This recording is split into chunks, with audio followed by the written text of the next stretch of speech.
Física EBAU Madrid. Preguntas resueltas. Bien, vamos a resolver el problema de 2017 de junio de coincidentes. En este ejercicio el enunciado nos puede poner un poco nerviosos porque habla de z mayor o igual que 0, habla de coordenadas en 3 dimensiones y hay alumnos que cursan la materia de física que no cursan la asignatura de dibujo y solamente el aspecto visual de este ejercicio podría hacer que lo desestimaran. Sin embargo, se puede hacer un enfoque puramente físico del ejercicio que además aporta mucho conocimiento sobre la relación entre el campo eléctrico y el potencial.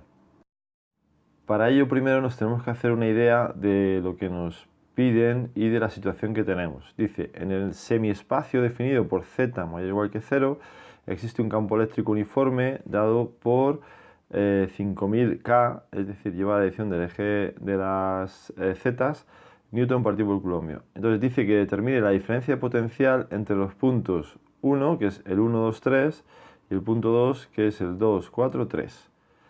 Bien, lo primero que voy a hacer es acordarme de la relación que existe entre el campo eléctrico y el potencial. La relación entre el campo eléctrico y el potencial es que el campo eléctrico es igual a menos gradiente del potencial. Bien, más allá de la significación matemática operacional que tiene este enunciado, hay que decir dos propiedades muy importantes. Primera, el campo eléctrico apunta en la dirección según la cual el potencial decrece más rápidamente. El campo eléctrico va a apuntar en la dirección según la cual el potencial decrece más rápidamente. Eso significa que en nuestro caso el potencial gravitatorio decrece así, porque el campo eléctrico apunta en la dirección del eje de las zetas. Luego el V decrece de esta forma. Y por otro lado, la segunda propiedad muy importante en este caso dice que el campo eléctrico es perpendicular a las superficies de igual potencial, es decir, a las superficies equipotenciales. Por lo tanto, el campo eléctrico es perpendicular a superficies de igual potencial. En nuestro caso, si el campo eléctrico es constante y lleva la dirección del eje de las zetas, pues todos los planos que tengan z constante, ¿vale?, que tengan z igual a algo, son superficies equipotenciales. Luego, en esta superficie plana, el potencial tiene el mismo valor.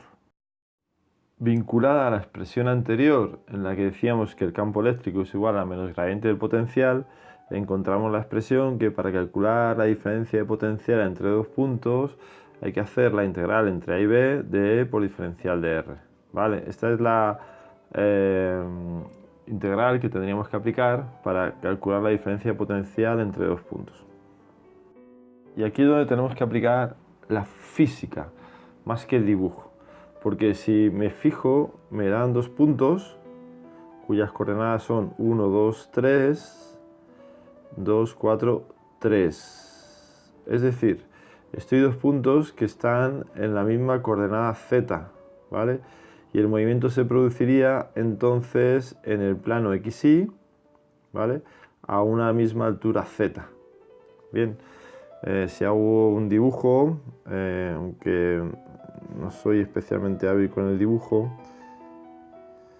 estoy en z igual a 3, ¿no? Pues en este plano, ¿vale?, se está produciendo el movimiento. Es decir, lo puedo ejemplificar cogiendo solamente el eje X y el eje Y, ¿vale? Y sería en el punto 1, 2, este de aquí, el punto 1, ¿vale?, al punto 2, 4, que sería este de aquí, 2, 4. Ese sería P1, P2. Entonces sería la diferencia potencial entre estos puntos. ¿Qué ocurre? Que estos puntos están en el plano z igual a 3, ¿vale? Es decir, estoy en una superficie de igual potencial. Si estoy en una superficie de igual potencial, la diferencia de potencial entre A y B, que en nuestro caso es el punto 1 y el punto 2, es 0.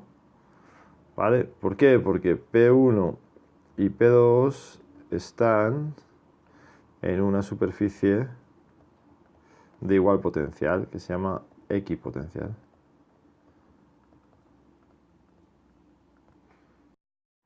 Bien, vamos a calcular ahora el apartado B del ejercicio que me habla del trabajo requerido para mover cierta carga entre dos puntos que están sometidos a diferentes potenciales. El trabajo, dice la expresión para poder calcularlo, entre P2 y P1 es igual a la carga que se mueve por la diferencia de potencial entre esos puntos.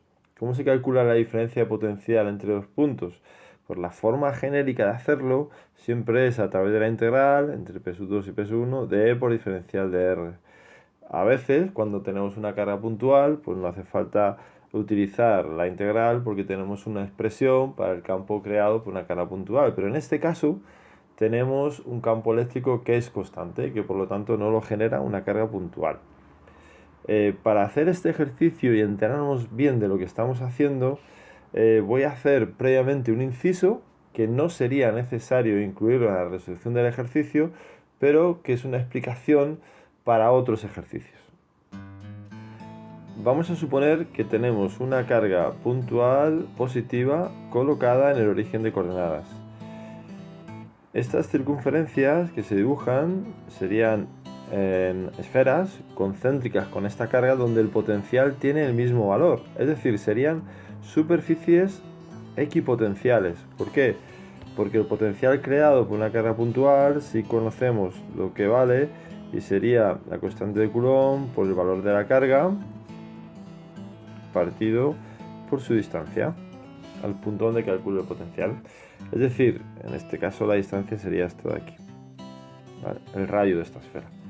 Bien, pues aquí tenemos una superficie que tiene igual potencial, luego es una superficie equipotencial en el cual además es fácil ver que el campo eléctrico creado es perpendicular a ella, como cumple una de las propiedades del vector gradiente.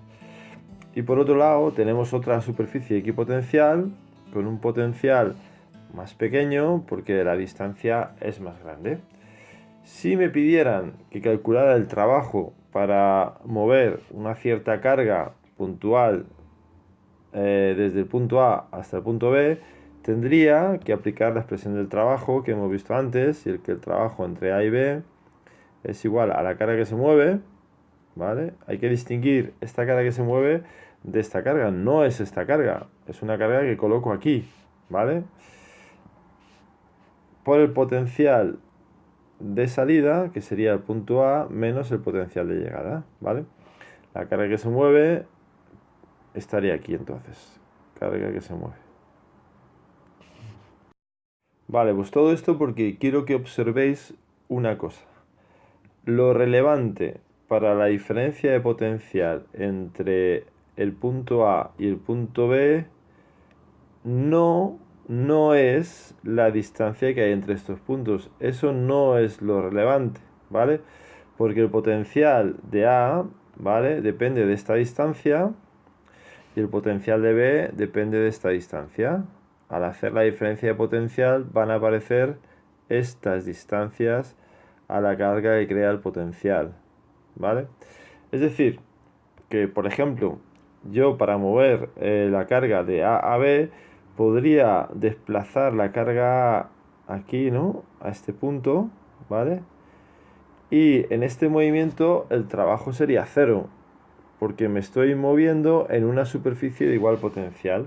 Y entonces aquí, ¿vale?, ya estoy en línea A con B, de tal manera que lo relevante para el trabajo entre A y B sería la diferencia de potencial entre A y B. La diferencia de potencial sería VA sería KQ partido por la distancia A, que podemos llamar el radio A de esa superficie esférica, y el potencial de B sería KQRB. En este caso, en el que estos puntos están alineados, en este caso sí podríamos decir, ¿vale?, que es la diferencia entre estas distancias, pero claro, los puntos tienen que estar alineados.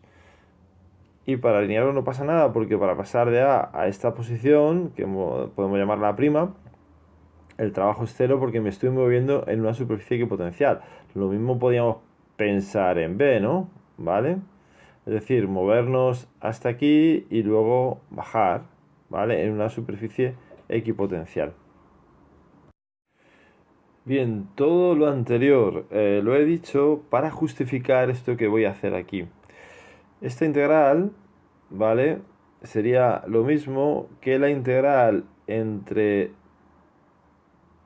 3 y 1 del campo eléctrico, que es 5000K, y que si lo multiplico por el diferencial de R, puesto que solamente hay variación en el eje de las z, sería diferencial de z.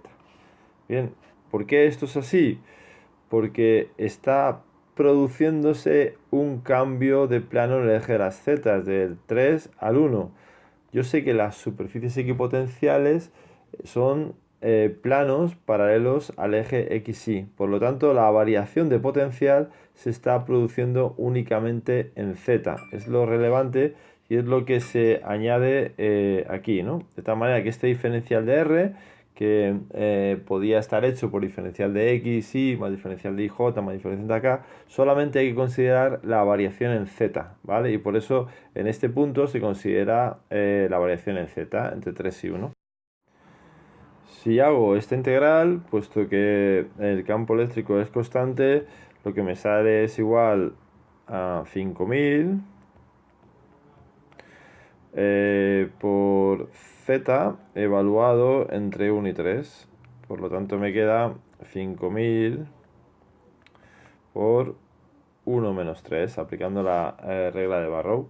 Y me daría menos 2 por 5000 sería menos 10 a la 4 voltios.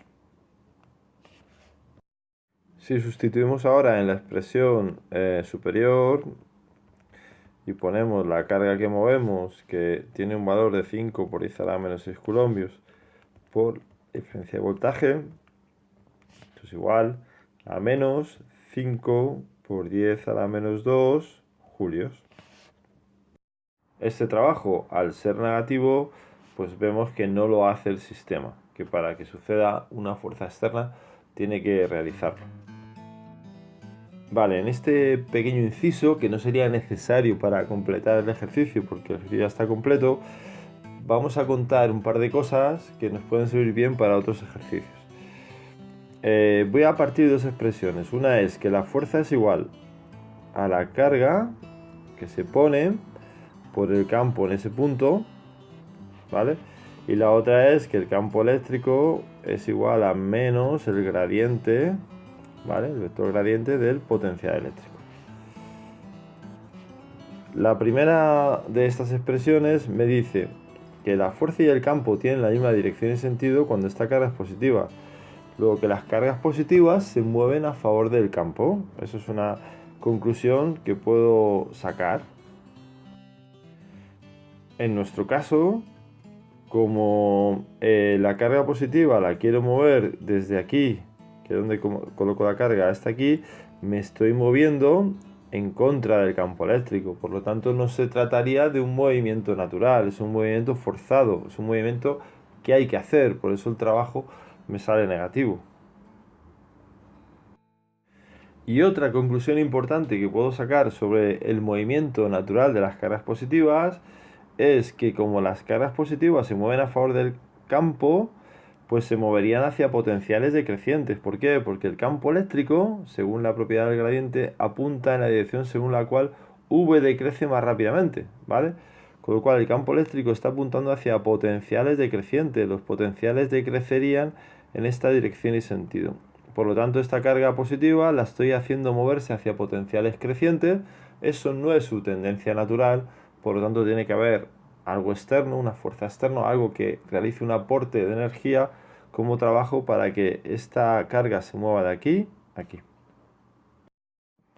Por último, os dejo planteada la cuestión interesante de reflexionar y operar por analogía. ¿Qué ocurriría si la carga que se mueve fuera negativa? Es decir, esta carga que me han dicho que va de este punto a este punto, en lugar de ser positiva, fuera negativa.